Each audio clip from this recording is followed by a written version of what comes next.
Buenas tardes a todos. Bien, hoy es la última charla de este ciclo, de este seminario internacional. La charla estará dictada por el arquitecto Soler, a quien agradecemos su presencia. Lo invitamos a comenzar. Gracias. Bien, buenas tardes de nuevo. Veo que no aprendieron lo suficiente ayer y que no comprendieron que esta tarde seguro que les era más útil en cualquier otro lugar que soportando 3 horas de conferencia. Vamos a intentar con bastante agilidad terminar la parte que me quedó pendiente del protocolo para empezar ya con el repaso de situaciones concretas de lesiones en fachadas y también en cubiertas envolventes. Por otra parte, si alguno de ustedes tiene interés en que, quizá como paréntesis, para romper un poco el ritmo de la exposición, veamos algún caso concreto, tal y como les prometí ayer, podemos verlo al final de la sesión de hoy, y comentarlo entre todos y contar con sus aportaciones. Bien, ayer nos habíamos quedado en la importancia de que hubiese un proceso de planificación previa de la inspección.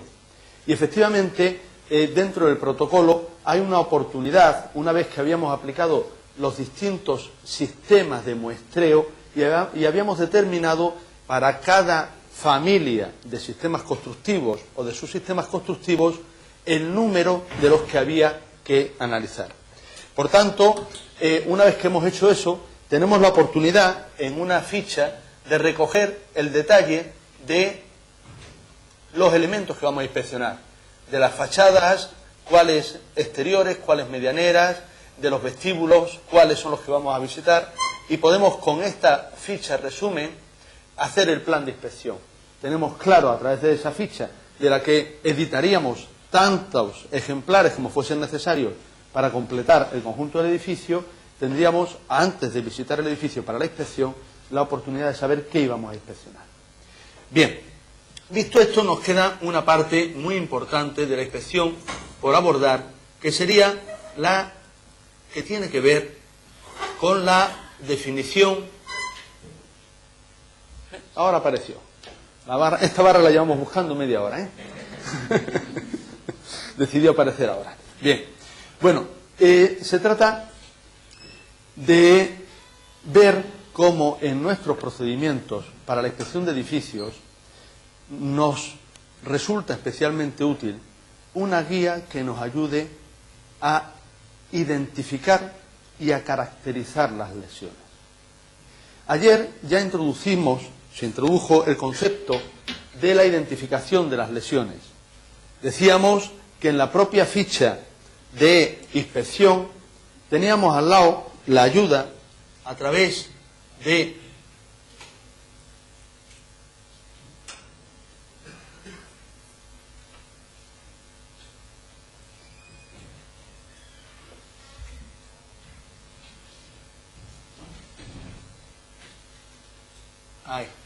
tenemos a través de esta parte de la planilla que se nos abría al lado, la posibilidad de identificar las lesiones más frecuentes.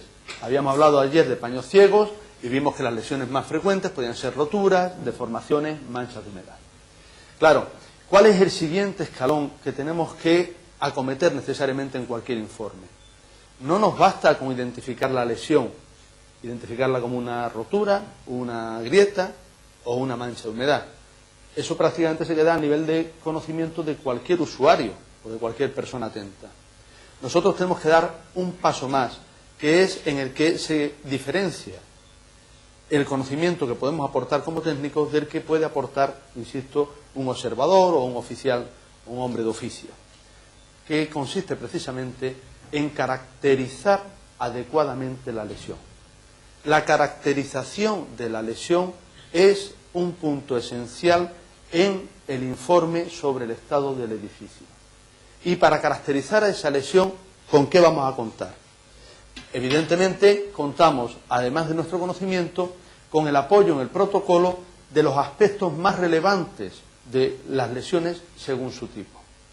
Cuando nosotros nos encontramos con una fisura, una fisura no la podemos describir simplemente con esa palabra, fisura. Miren, nosotros tenemos la obligación de aportar información sobre si esa fisura tiene mayor o menor profundidad, mayor o menor anchura, si esa fisura es una fisura estática o es una fisura viva, si está congelada o está viva.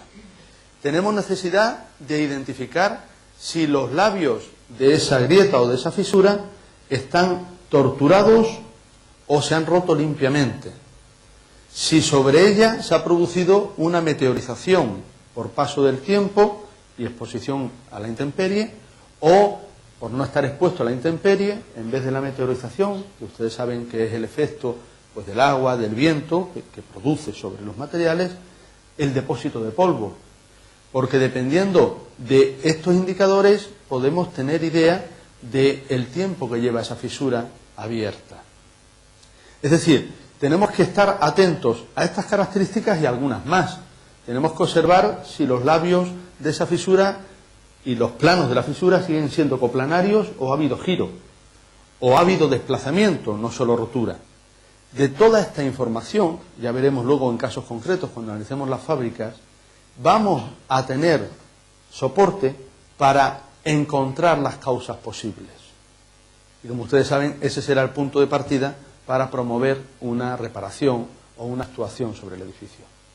Por tanto, todo lo que hemos hecho hasta ahora, hasta ayer, era acercarnos de una forma sensata y ordenada al edificio para inspeccionarlo e identificar las lesiones. Ahora el reto que tenemos es caracterizar esas lesiones y aportar información sobre ellas que va a ser útil solo para nosotros o para técnicos con nuestra formación y que va a ser útil probablemente o no tanto en el momento de inicio como en el momento de balance general o análisis del edificio. Bien, en el protocolo también para esa parte tenemos una ayuda. Vamos a ver si ahora pasamos de página. Como les digo, esperamos que ahora después de esta nos venga página siguiente. Bueno, pues vamos a ver si con esto, hace unos minutos no salía esta tabla y había que montárselo de otra forma. Ya lo hemos conseguido. Ya estamos aquí en la página siguiente. Bien, en esta página, ¿qué es lo que tenemos? Tenemos la posibilidad, voy a usar un poquito más el zoom. Tenemos la posibilidad de encontrar requisitos, tareas que inevitablemente vamos a tener que hacer cuando encontremos dentro de aquellos elementos que vamos a inspeccionar la presencia de una lesión. Cuando tengamos una fisura o una grieta, vamos a dibujar su forma en alzado y a registrarla en planta. De modo que tengamos la posibilidad de saber, por un código de signos, el que decidamos aplicar, las características de la misma. Tendremos que hacer una longitud del espesor, dependiendo de las características, de la profundidad y de su longitud completa. Y un análisis de los desplazamientos de los bordes. Tenemos que hacer, como mínimo, una medida en el inicio, una medida en el centro y una medida en el final. Los requisitos mínimos para que esa fisura o esa grieta se entienda que ha sido recogida en nuestro informe son estos. Aparte de eso, insisto, la experiencia, la pericia y lo que iremos viendo en el análisis de lesiones sucesivamente nos aconsejará introducir información complementaria como la que les aportaba hace un momento. De esta información complementaria hay una parte que no les he podido presentar todavía del protocolo y que nos ayuda a recoger las lesiones, que es el catálogo de lesiones. En el protocolo hay un listado completo con representación gráfica que le acompaña, que es el catálogo de lesiones, en el que se nos da información de las lesiones y de las causas posibles. Y se nos ayuda a realizar una valoración a priori y general sobre la trascendencia de la misma. Si nos encontramos en un elemento de hormigón, por ejemplo, con fisuras verticales y juntas cerca del apoyo, pues ya somos conscientes de que tenemos un problema de agotamiento a compresión que implica gravedad. Si esa fisura, en vez de tener ese trazado y esa presencia, tienen en la parte inferior un trazado distinto, no se muestran continuamente, pues pueden ser como las de ayer, una corrosión. De todo esto, en el anexo del catálogo hay información a través de dibujos y de gráficos extraídos de la bibliografía y otros producidos expresamente. Les digo porque un repaso por el catálogo de lesiones nos da un repaso por el conjunto de lesiones y patologías que nos encontramos en los edificios y una visión relativamente sintetizada, ágil, para identificarlas. Evidentemente es una herramienta de apoyo que siempre tiene que llevar el complemento de su propia formación, como expertos que son, y de su propia pericia. Entonces, ¿qué es cierto? Pues que nos encontramos aquí con el conjunto para los distintos elementos, muros, paredes, y para los distintos lesiones que apreciemos, fisuras y grietas, desplomes, alabeos, corrosiones de armaduras, humedades, manchas, cornisas y remates emparchados y otros. Para los distintos elementos y distintas lesiones nos dan las recomendaciones de cómo recogerlas en nuestro informe, para que queden mínimamente documentadas. Si a esa lesión le hacen ustedes el seguimiento en el catálogo de lesiones, que es un anexo de los que viene aquí, encuentran una información complementaria que les ayuda a conocer la lesión y, por tanto, a identificarla. Por ejemplo, los comentarios que yo les hacía hace unos minutos sobre la importancia que tiene dibujar el perfil de una fisura respecto a comprobar que los labios se han desplazado o no, que se mantiene la planeidad de las dos partes de la fisura, que no ha habido giros, o respecto a las características del borde, bordes limpios o bordes torturados, meteorizados o no, eso lo encuentran ustedes como extensión en la descripción de la lesión, en el catálogo de lesiones. ¿De acuerdo? Bien, me parecía importante detenerme en la importancia que tiene la caracterización. Cuando ustedes presentan finalmente el informe final, el resultado final de... un segundito. Esta es la guía en la que se describe el procedimiento, que también forma parte de la herramienta. Lo que pasa es que no me quiero detener porque... A ver, información previa, inspección, realización, redacción final. Estoy buscando elaboración del informe.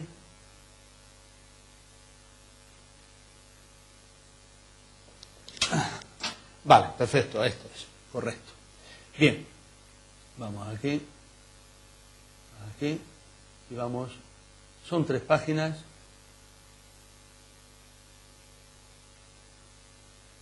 Bien, respecto a la realización del informe, les decía que una vez que ustedes han culminado el trabajo y tienen que elaborar lo que van a presentar a su cliente, una acción pericial, un informe de parte, un informe tercero en el juzgado, les decía ayer que es muy importante que discriminen ustedes la utilidad de su informe y en base a eso aporten la información necesaria.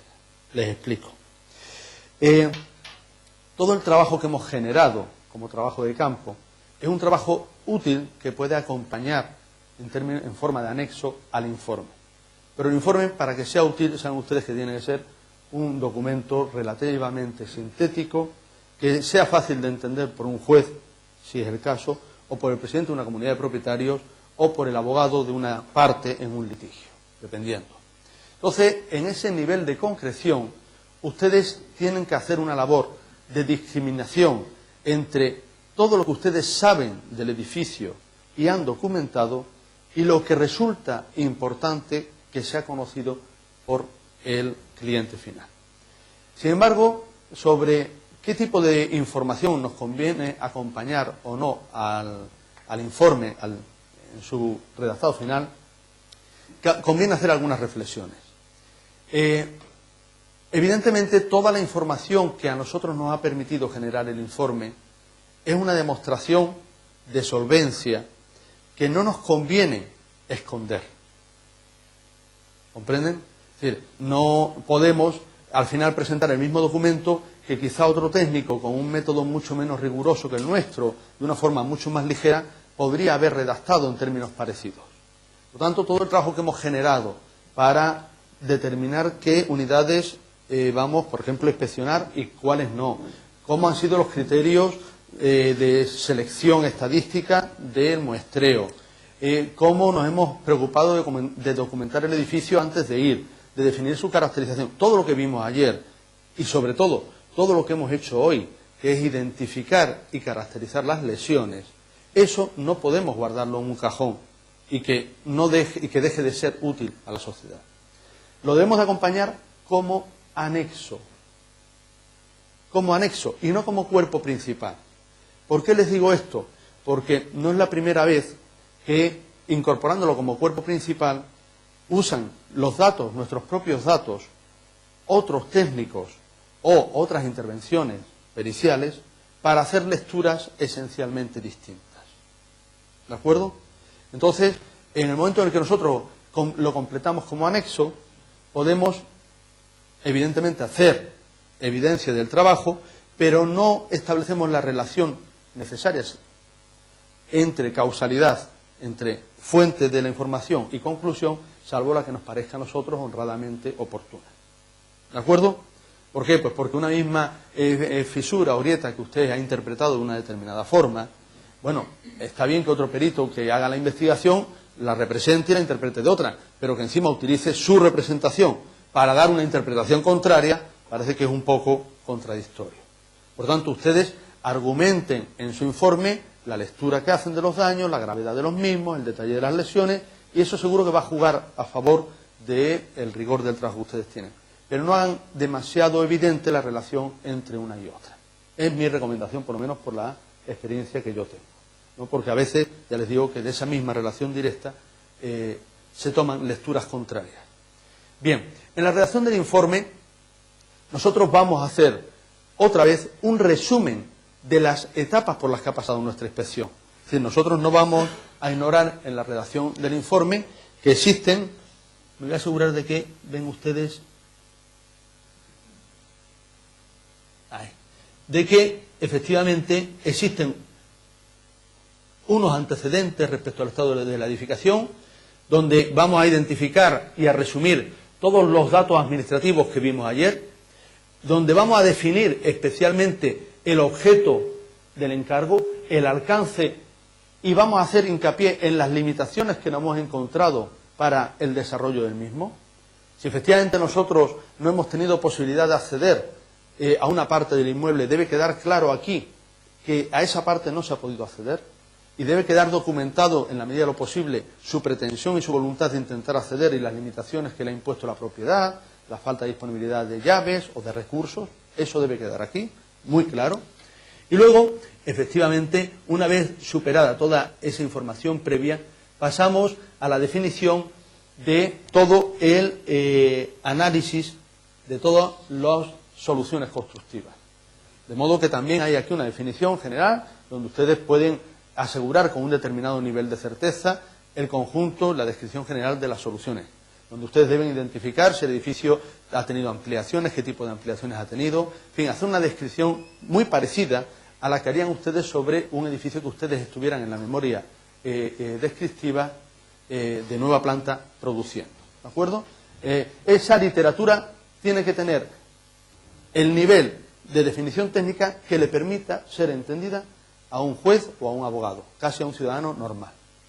Ustedes saben que, por lo menos en España, esa es la experiencia, no conozco bien cómo se organiza la justicia aquí, pero no hay jueces especialistas en edificación, sino que el juzgado de lo civil, en general, ve todo lo que tiene que ver con el derecho civil, que por lo menos en España, creo que aquí tiene también la misma fuente de inspiración, el derecho romano, es muy amplia.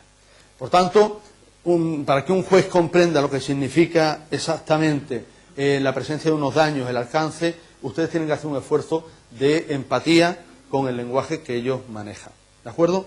Y dejar en los anexos la evidencia de su control técnico. Verán ustedes ahora cuando desarrollemos el análisis de, por ejemplo, la valoración de los problemas que nos encontramos en los cerramientos, cómo a veces el utilizar pequeñas referencias de cálculo que están al alcance de cualquiera y que nos sirven para comprobar que el origen de un determinado daño pues puedan ser unos problemas de dilatación térmica. Eso nos conviene recogerlos en el informe. Eso da demostración de la solvencia del técnico que hay detrás. Pero no conviene meterlo en el texto principal, ¿eh? Por lo menos esa sería mi recomendación.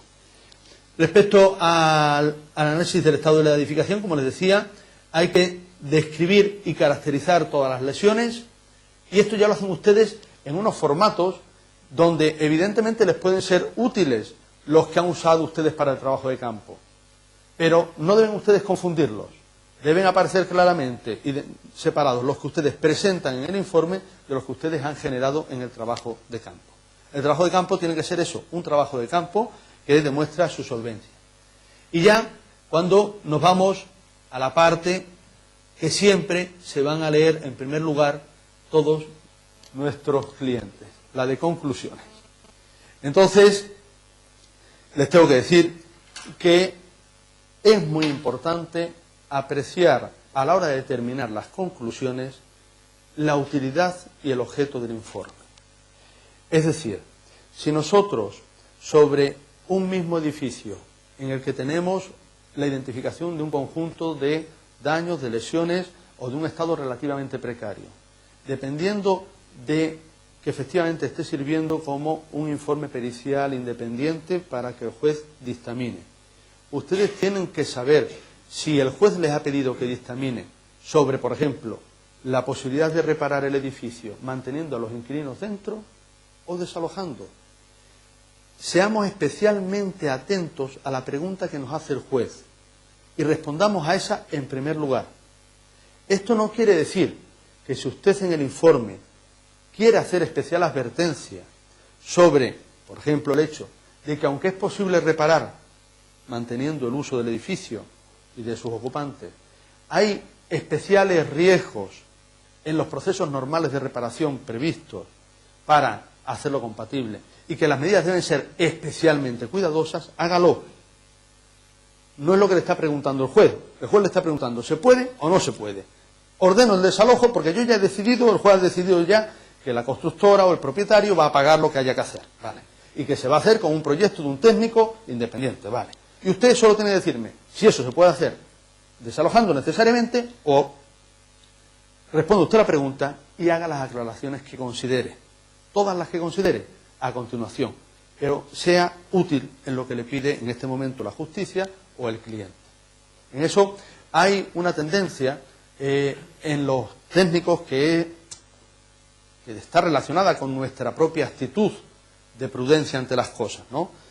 Que a veces nos es reprochada por la sociedad y muchas veces por el sistema judicial, que es la falta de concreción.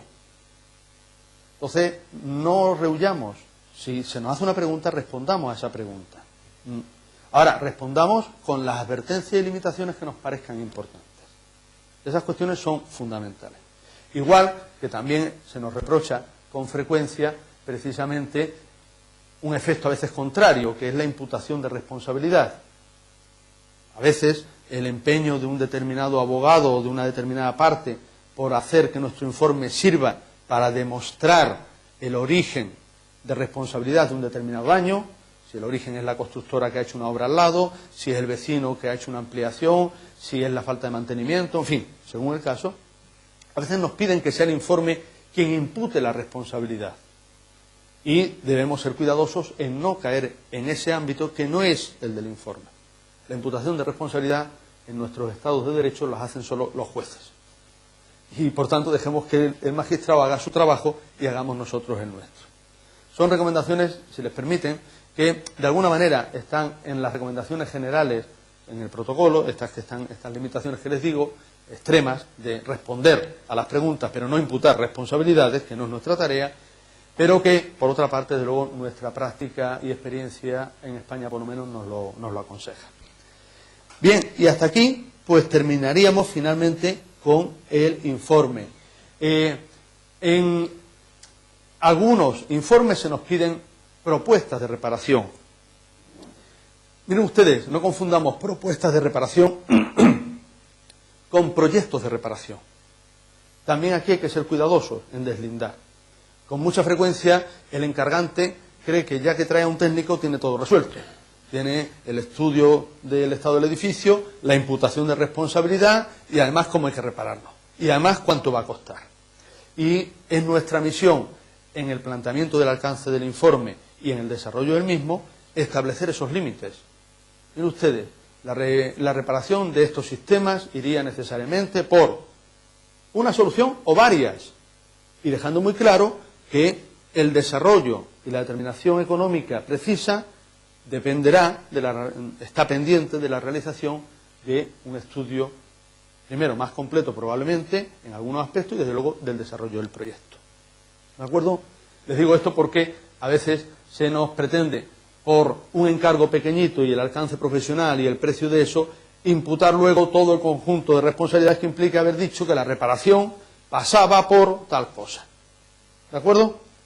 Bien, pues si quieren ustedes, antes de pasar al tema siguiente, me pongo a disposición de cualquier duda, aclaración o comentario. No se lo he dicho, pero es un aula tan pequeña, la que tenemos, que siempre que ustedes usen el micrófono para que no se pierda el seguimiento de la clase por parte de las otras salas, tanto el Salón Blanco como las otras sedes colegiales en las que se nos ve, pueden interrumpirme y parar la exposición en cualquier momento, sobre todo ahora cuando entremos ya en la parte un poco más práctica de ver casos concretos de lesiones envolventes. ¿Alguna pregunta sobre lo que hemos visto hasta ahora? Venga, pues si les parece, les pido medio minuto para cambiar de soporte y empezamos ya con el tema siguiente. Bien. Bueno, aprovecho la ocasión para trasladarles los afectuosos y cariñosos saludos de los profesores Ricardo Huete y José Antonio López, que el año pasado estuvieron aquí con ustedes y que este año hubieran querido estar, pero no siempre es posible meter en la agenda todo lo que apetece. Como ustedes saben, participamos todos en una iniciativa docente en la que están participando activamente los profesores de la Facultad de Mar del Plata, que es el Máster Erasmus Mundus, y el material con el que estamos trabajando es el resultado de un trabajo conjunto y de equipo. Bien, respecto a la bibliografía, como les decía antes Emilio Polo, todas las presentaciones estarán a disposición de ustedes en unos días, y es una bibliografía básica bastante consolidada. Tienen que ser ustedes conscientes de que tenemos la suerte de disponer en castellano de un amplio bagaje bibliográfico sobre este asunto del que estamos tratando. Curiosamente, dentro de Europa, digamos, donde se produce la reunión de la componente técnica y arquitectónica en el abordaje de estas tareas en los edificios con más frecuencia, es precisamente en España y en lugares como los que Argentina, en lugares en los que hay una simbiosis muy importante del técnico, del arquitecto en la técnica. En otras culturas, en la Europa del Este, por ejemplo, son los ingenieros quienes abordan la reparación de los edificios y tienen otra forma de enfrentarse a la interpretación de los daños.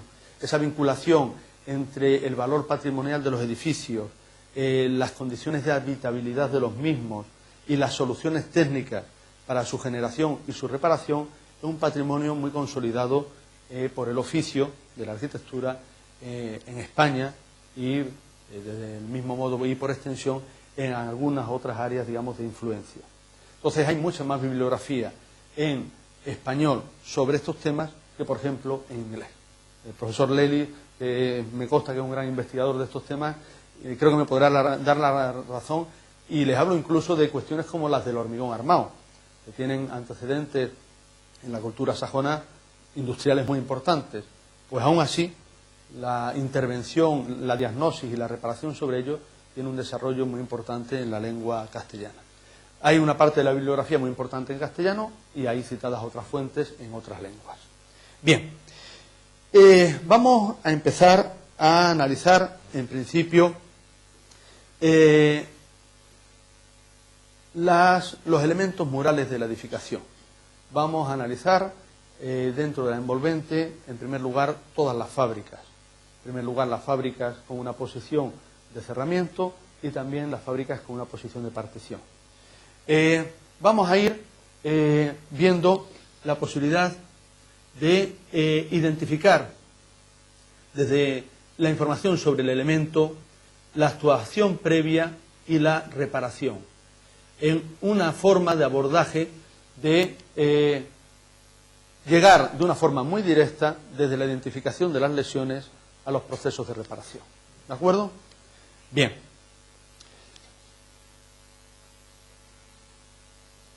La identificación, la información sobre el elemento.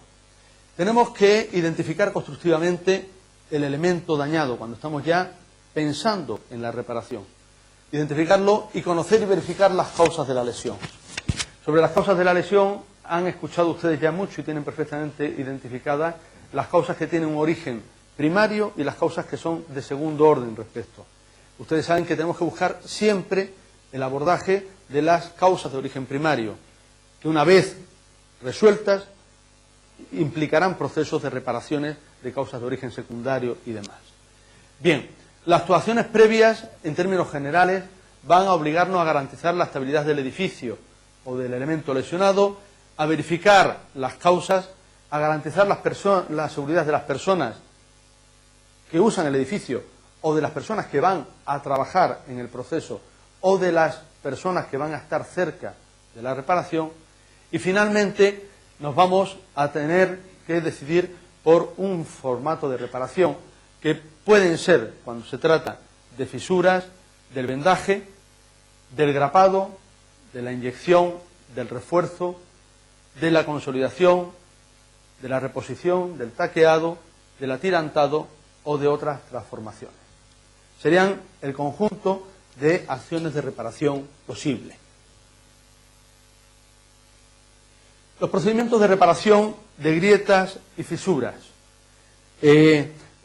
Como les decía, vamos a hacer un esfuerzo por abordar los procesos de reparación y, en la medida en la que nos dé la oportunidad, vamos a volver sobre aspectos fundamentales en la diagnosis, aquellos más relevantes. Por tanto, la clase de hoy pretende ser un avance respecto a lo que vimos el año pasado, en el que se trabajó mucho más en la diagnosis y en la identificación de causas posibles y en la propia caracterización de los elementos, y se dejó la reparación para un proceso final. Hemos hecho un esfuerzo por traer ya directamente la reparación de las lesiones más importantes, y solo si nos quedan dudas, si ustedes tienen alguna inquietud o si nos da tiempo, ver los aspectos más generales de la diagnosis.